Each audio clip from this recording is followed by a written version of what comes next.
A mysterious phone call brought back a chilling puzzle that had been silent since World War II. It all began when a physicist received a heavy, dark cube along with a strange note that hinted at its Nazi origins. The cube was small but dense, cold to the touch, and slightly radioactive, signs that it carried a dark past. It turned out to be one of 664 uranium cubes created by Hitler's scientists in their effort to build a nuclear weapon. After the war, those cubes disappeared. Now some are quietly turning up again in the most unexpected places. And that's raising serious questions. Where did the rest go? Who has them? And why are today's scientists so concerned? The story started on a hot August day in 2013. Timothy Coeth, a physicist and associate research professor at the University of Maryland, was out jogging when he got a sudden phone call from an old friend.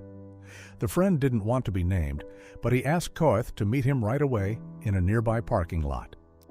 Coeth, curious and a little puzzled, agreed. When Coeth got there, his friend was already waiting next to his car. He popped open the trunk and pulled out a small bag.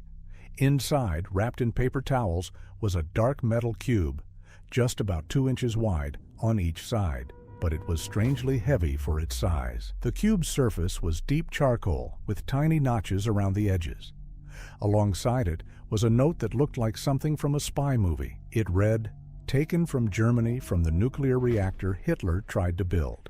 Gift of Neininger." Coeth, who collects nuclear-related memorabilia, instantly understood the cube's importance. He suspected it was one of the uranium cubes made by Nazi Germany during World War II for their secret nuclear program. Back in 1945, German scientists had been working on a nuclear reactor.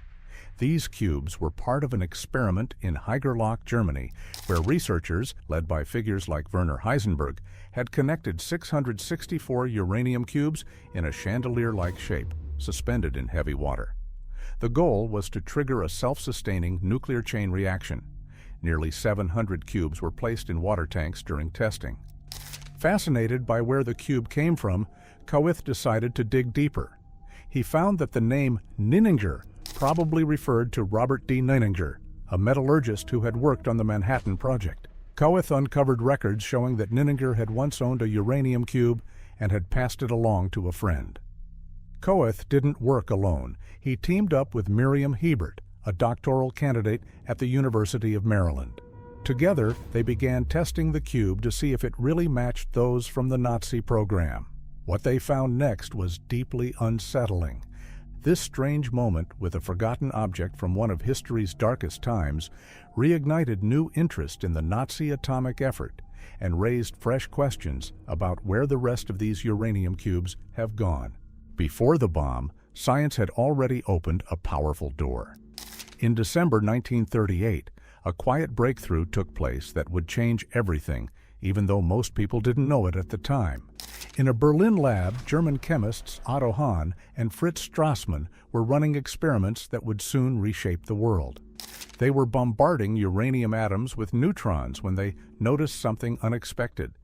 Instead of forming heavier elements, their uranium samples broke apart into lighter ones, like barium. At first, they didn't understand what they were seeing. Otto Hahn wrote to his longtime friend and colleague, Lise Meitner, an Austrian physicist who had recently escaped Nazi Germany because of her Jewish background. Meitner, now living in Sweden, reviewed Hahn's results over the 1938 Christmas holidays with her nephew, Otto Frisch, also a physicist. As they looked over the data, they realized what had really happened. The uranium nucleus had split in two. It was nuclear fission, a process that released an incredible amount of energy. Meitner and Frisch published a paper in early 1939, laying out the science behind what Hahn and Strassmann had discovered. From that point on, the world of science, and soon the world as a whole, would be changed forever. The energy released by nuclear fission was shocking. Using Einstein's famous equation, E equals mc squared, Meitner and Frisch calculated that even the tiniest bit of mass lost during fission could be turned into a huge amount of energy. This meant that, in theory, A chain reaction of these fission events could unleash a blast more powerful than anything the world had ever seen. Physicists everywhere understood what this could mean. Among them was Niels Bohr, the Danish Nobel Prize winner. He brought word of nuclear fission to the United States in January 1939, just as Europe edged closer to war. That same year, American scientists began running their own experiments. They confirmed that uranium-235, a rare type of uranium, could maintain a chain reaction if refined the right way. They also found that fission could create even more fuel, like plutonium-239 and uranium-233, making it possible to build larger reactions. But the timing couldn't have been worse. Adolf Hitler had already taken over Austria, and Europe was sliding toward war. Germany, once home to many of the world's top scientists, many of them Jewish and now in exile, seemed ready to take advantage of this powerful new discovery. A terrifying question began to spread among scientists. What if Nazi Germany built the first atomic bomb? This fear sparked secret discussions, especially in Britain and the U.S. In March 1939, Hungarian physicist Leo Szilard, who had long worried about the military use of nuclear energy, began sending warning letters to world leaders. By August, he had teamed up with Albert Einstein to write a letter to President Franklin D. Roosevelt, warning that Germany might be building nuclear weapons. Roosevelt took it seriously. He formed the Advisory Committee on Uranium, a small government group that would eventually become the huge Manhattan Project. Meanwhile, in Europe, Britain launched its own research effort, known as tube alloys. But wartime shortages made progress slow. In Germany, nuclear research had already begun. At the Kaiser Wilhelm Institute in Berlin, scientists started working on uranium and how to trigger chain reactions under military supervision. Physicists like Werner Heisenberg and Kurt Diebner were among those involved. At first, most governments didn't grasp how serious nuclear research could become. The science was complicated, and there wasn't yet any way to enrich uranium or make plutonium on a large scale. But by the early 1940s, it was becoming clear nuclear fission wasn't just an exciting discovery in physics. It could lead to a weapon more powerful than anyone had imagined. As war spread across Europe, the scientific community began to divide. Some raced to build a bomb, while others quietly feared what would happen if one was ever actually used. Meanwhile, inside Germany, something secret and dangerous had begun. Fueled by their knowledge of fission and driven by Nazi ambition, a mysterious project started to take shape: the Nazi nuclear program. In hidden labs across Germany, far from the front lines and bombed-out cities, a select group of top scientists worked on something they believed could change the course of the war. It wasn't a bomb, not directly. It was a machine, a nuclear reactor. Germany's nuclear effort quietly began in April 1939, just months after scientists discovered nuclear fission and not long before Hitler invaded Poland. At the head of the effort was Werner Heisenberg, the Nobel Prize-winning physicist, best known for quantum mechanics and the uncertainty principle. Along with Kurt Diebner and other German scientists, Heisenberg led what became known as the Uranverein, or Uranium Club, Nazi Germany's top-secret nuclear program. While the Allies, especially the US and Britain, focused later on building an actual bomb, Germany's scientists aimed at something else in the beginning: creating a working nuclear reactor. The idea was that a reactor could generate plutonium, a man-made element that could be used in bombs if uranium-235 proved too rare or hard to isolate. But building a reactor wasn't simple. To keep a nuclear chain reaction going, they needed two key things: uranium for fuel and heavy water as a moderator. Heavy water, deuterium oxide, slows neutrons just enough to make fission more likely in natural uranium, which contains less than 1% of the fissionable isotope uranium-235. That's where the cubes came in. German scientists created solid uranium cubes, each about 2 inches on each side and weighing around 5 pounds, or 2.3 kilograms. These nearly perfect metal blocks were meant to hang inside a reactor, surrounded by heavy water. The cubes weren't weapons themselves, but they were vital parts of an experimental nuclear reactor that, if successful, could eventually produce bomb material. Altogether, Germany made 664 of these uranium cubes. The largest single batch, around 400 cubes, was used in their most advanced reactor experiment. It took place in Haigerloch, a quiet town in southern Germany. There, in the stone basement of a church hidden under a medieval castle, Heisenberg and his team, they had built their final and most advanced reactor design. The uranium cubes were suspended by wires in a round, ball-like shape and submerged in heavy water. This setup was meant to support a chain reaction, but the reactor never went critical. The Nazis didn't have enough heavy water, thanks to daring sabotage by Norwegian resistance fighters at the Vemork plant in Norway. And they simply ran out of time. As Allied forces closed in, German scientists tore down their lab and buried the key reactor parts in a hidden shaft, hoping to keep them out of enemy hands. By the war's end, not a single Nazi reactor had gone critical. Germany hadn't even come close to building a working atomic bomb. But during those tense years, British and American intelligence feared the worst, that Nazi scientists were far ahead in the race. That fear helped push the United States to launch the Manhattan Project, the massive secret effort that would succeed where Germany failed, though with tragic consequences. The uranium cubes became leftover pieces from that failed Nazi plan. But there's no doubt about one thing: those 664 uranium cubes were real, and they were made for one reason: to unlock the power of the atom for Hitler's war machine. So how did one of those cubes end up in a parking lot in Maryland in 2013? Here's the unsettling part. After the war, Allied forces did manage to get their hands on the cubes.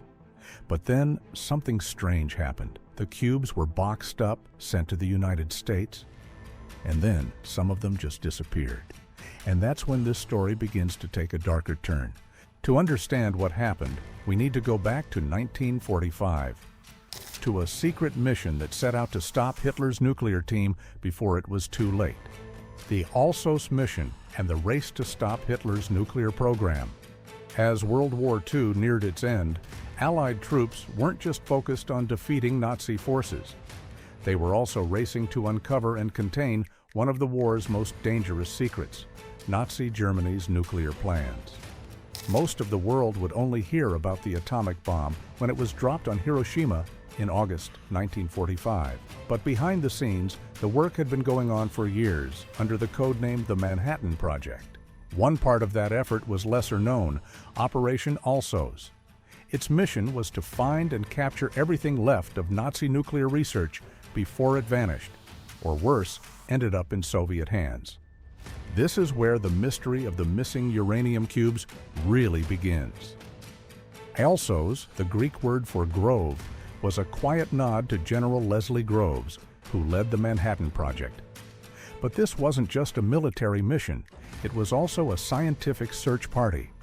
Led by physicist Samuel Goudsmit, a Dutch-American expert in quantum theory, the operation combined scientists, soldiers, and intelligence agents. They followed just behind the advancing Allied front lines, moving fast through Europe. Their goal? Search universities, factories, bunkers, any place where nuclear research might have taken place. They were there to collect documents, seize equipment, and find the scientists involved. By April 1945, Nazi Germany was falling apart. U.S. forces pushed deeper into German territory, and the Alsos team was close behind. That's when they reached the quiet town of Haigerloch in southern Germany. And there, hidden inside a cave beneath a medieval church, the team made one of their biggest discoveries: Heisenberg's last working nuclear experiment.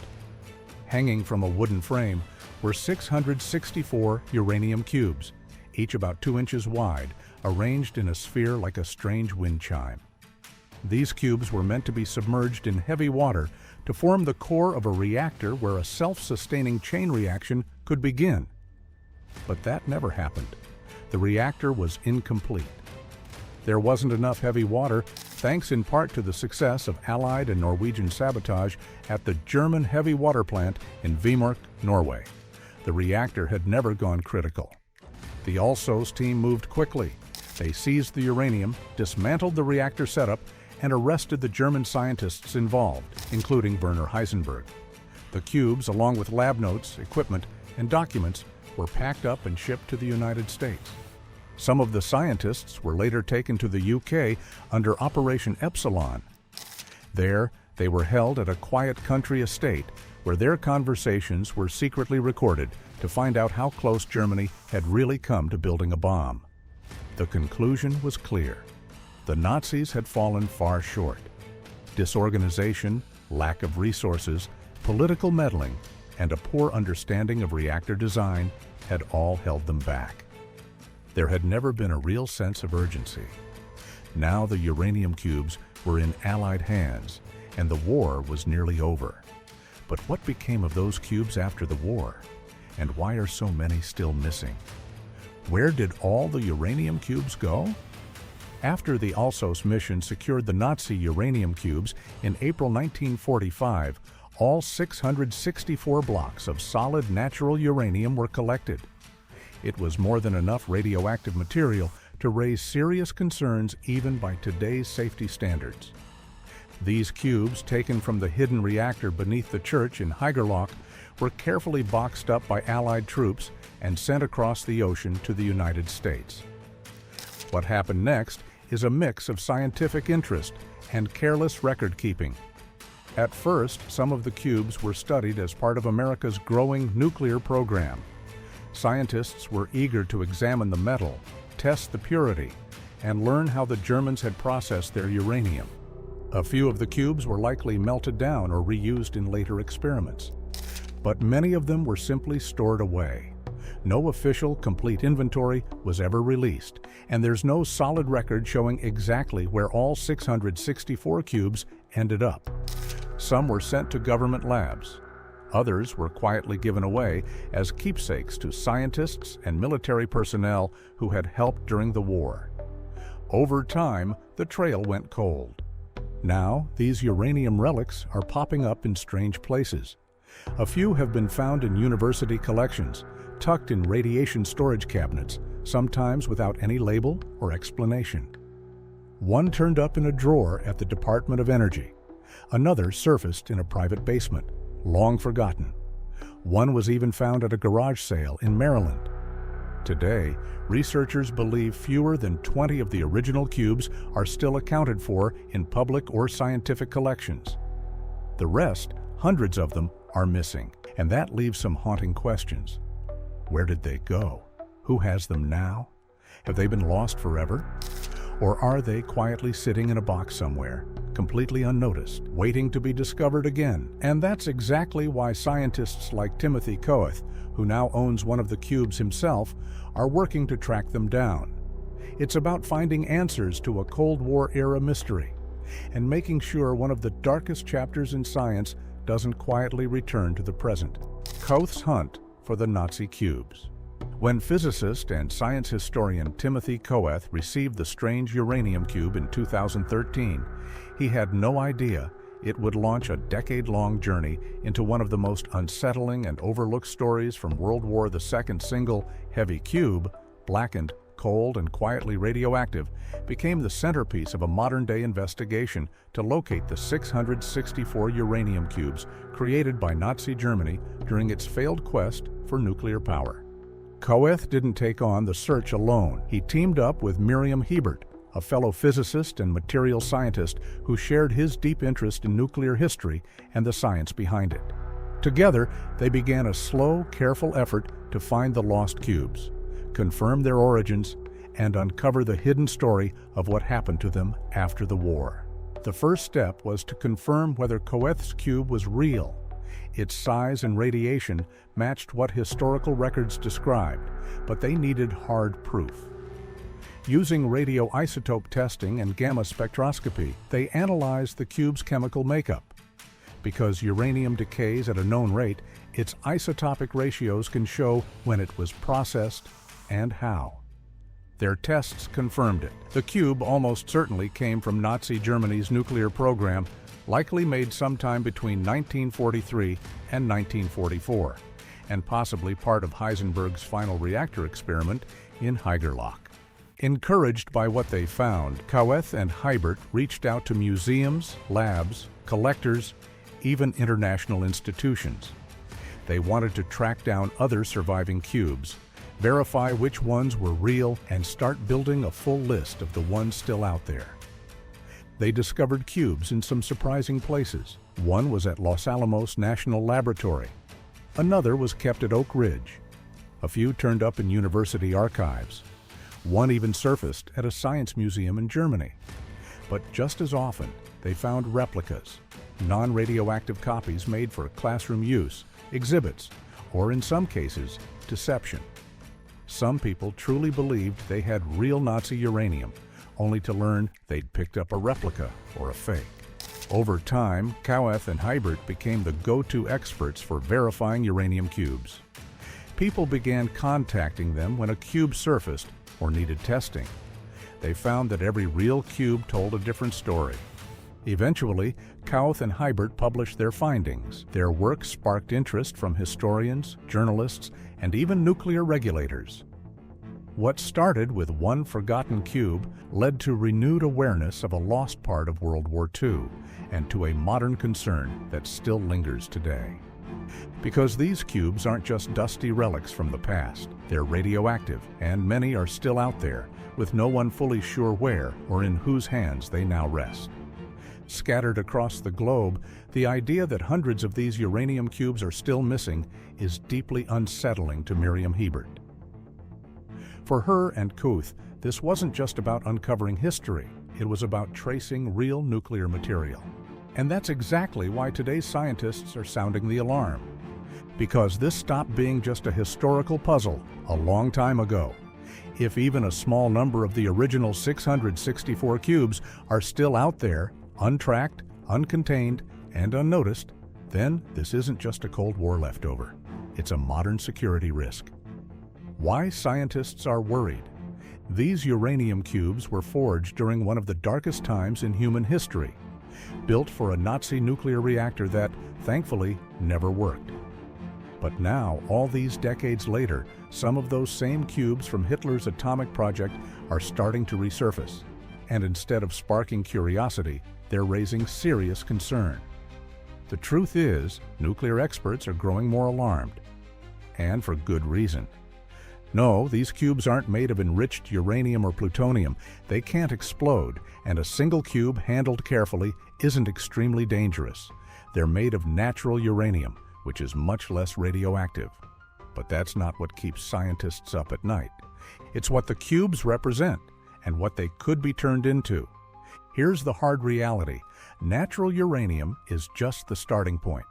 It can be enriched through special equipment, like centrifuges, into weapons-grade uranium, the kind used in atomic bombs. That process is difficult and expensive, far beyond the reach of most terror groups. But in the hands of a rogue state or organized network, it becomes possible. Even if not used to make a bomb, uranium has another frightening use. It can be used in a dirty bomb, a device that spreads radioactive material with conventional explosives. It wouldn't cause a nuclear blast, but it could still spread radiation, fear, and chaos. Now add this fact. Out of the 664 cubes made for Hitler's reactor, fewer than 20 are known to exist in any public or research setting today. That means more than 600 are missing. No master list, no official record, no oversight. Some were likely destroyed or melted down after the war. Others may still be sitting in forgotten labs, old storage rooms, or private garages, maybe even passed down or sold without anyone fully understanding what they are. Some could be drifting into the black market, unnoticed and unmonitored. And that's what truly frightens today's nuclear watchdogs. In today's world, where nuclear security is under growing strain and the demand for dangerous materials hasn't gone away, even a single 5-pound cube of untracked uranium matters. Every piece of missing nuclear material is a potential risk, a small crack in the armor. For Timothy Coeth, who holds one of the few confirmed cubes, the danger isn't just a theory, it feels personal. These aren't just museum pieces, he warns, they're active pieces of nuclear history. And the truth is, not all of them have been found. That's why scientists are still concerned. Because when more than 600 radioactive cubes simply vanish from the record, it's not just a mystery, it's a warning. Cubes that launched the nuclear age. When historians and scientists look back on World War II, most agree on this. Nazi Germany never came close to building a nuclear bomb. Their nuclear effort was filled with missteps, poor leadership, lack of resources, and a divided scientific community. The Nazi regime's rejection of Jewish science drove out many brilliant minds who might have moved the work forward. Instead of building a united program, German scientists argued over theories and focused more on reactors than weapons. In the end, the 664 uranium cubes became a small, lesser-known part of World War II history. But Timothy Coeth doesn't see them as a footnote. In his view, the real danger wasn't what Nazi Germany built, but what the world feared they were building. And that fear had consequences. Back in 1939, before the war had even begun in full, physicists Leo Szilard and Albert Einstein sent a letter to President Franklin D. Roosevelt. It warned that Germany might be working on atomic weapons. That single letter, based on reports from Europe and the early science of nuclear fission, sparked serious U.S. interest in nuclear research. It eventually led to the Manhattan Project, the most expensive and secretive scientific program in U.S. history, and the one that would create the first atomic bombs. Nazi Germany never made a bomb, but the fear that it might gave birth to one. It's a heavy irony. In trying to stop a German atomic weapon, the Allies ended up creating their own, one that was used in Hiroshima and Nagasaki, forever changing the world's understanding of power, war, and science. For Coeth, the real beginning of that story doesn't lie in a desert test or a mushroom cloud. It starts much earlier, in a stone basement beneath a church in Haigerloch, where 664 black uranium cubes once hung in silence, waiting to trigger a chain reaction. Those cubes never started a bomb, but the panic they caused helped set the atomic age in motion. It all started with the cubes. And that's why this forgotten project, this failed experiment, isn't just history. It's the spark that lit everything that followed. So, should we be concerned about these nuclear relics still floating around in private hands? Maybe the better question is, can we afford not to be? Thank you for watching. If this story moved you or opened your eyes to a hidden part of history, please like, share, and subscribe. There are more stories like this, true, powerful, and still shaping our world. See you in the next video.